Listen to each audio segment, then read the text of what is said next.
చూస్తే SC ST విద్యుత్ ఉద్యోగుల సమస్యలను యాజమాన్యం పట్టించుకోవడం లేదని ఆరోపిస్తూ మింట్ కాంపౌండ్లోని టీజీఎస్పీ డీసీఎల్ కార్పొరేట్ కార్యాలయం ఎదుట Telangana state electricity SC and ST employees welfare association lunch hour నిరసన కార్యక్రమం నిర్వహించింది.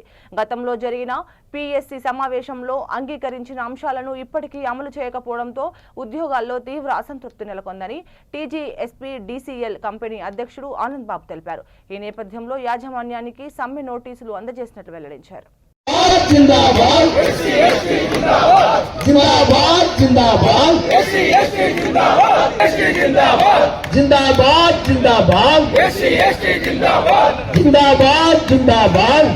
రూల్ ఆఫ్ రిజర్వేషన్ వెంటనే రూల్ ఆఫ్ రిజర్వేషన్ వెంటనే rule of reservation rule of reservation వెంటనే సమస్యలలో అమలు చేయాలి.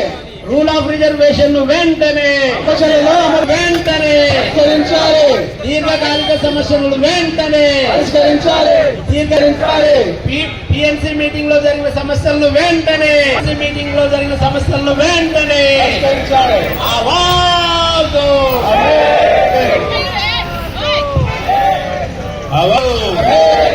ఎస్సీ ఎస్టీ విద్యుత్ ఉద్యోగుల ఐక్యత, ఎస్సీ ఎస్టీ విద్యుత్ ఉద్యోగుల ఐక్యత,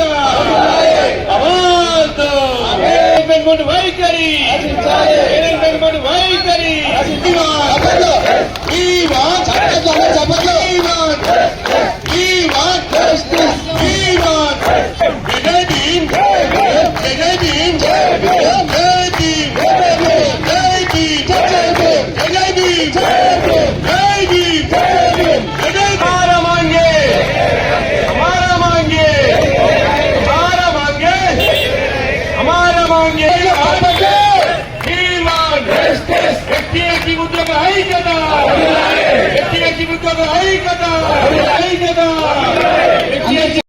ఈరోజు టీజీఎస్పీడీసీఎల్ కార్పొరేట్ ఆఫీసు ముందు ఎస్సీ ఎస్టీ ఉద్యోగ సంఘం తరపున టీజీఎస్పీడీసీఎల్ యూనిట్ తరపు నుంచి లంచ్ అవర్ డెమాన్స్ట్రేషన్ ఏర్పాటు చేయడానికి నిర్ణయం చేయడం అయింది. వెనకాల ఉన్నటువంటిది ముఖ్యంగా చెప్పాల్సిన అవసరం ఉన్నది. ముఖ్యంగా గత సంవత్సరన్నర కాలంగా ఈ ప్రభుత్వం వచ్చిన దగ్గర నుంచి మేనేజ్మెంట్లో ఎస్సీ ఎస్టీల పట్ల వివక్షత అనేది స్పష్టంగా కనిపిస్తున్నది.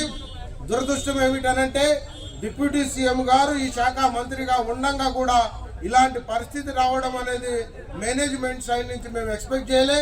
మేము ప్రభుత్వానికి వ్యతిరేకం కాదు, మేనేజ్మెంట్ కావాలని ఇంటెన్షనల్ గా చేస్తున్నటువంటి కొన్ని రకాల విషయాలకు మేము బాధపడాల్సి వచ్చింది. దాంట్లో ముఖ్యంగా మొట్టమొదటిగా కోర్టు కేసులు గత 4 సంవత్సరాలుగా కోర్టు కేసులు పెండింగ్ లో ఉన్నప్పటికీ ఓసీ బీసీ అసోసియేషన్ వాళ్ళు కోర్టు కేసులు వేశారు. అలాగే మేము కూడా కొన్ని కోర్టు కేసులు వేయడం జరిగింది. అది ముఖ్యంగా మెరిట్ ర్యాంకింగ్ అలాగే కాన్సిక్వెన్షియల్ సీనియారిటీ మీద వేయడం జరిగింది.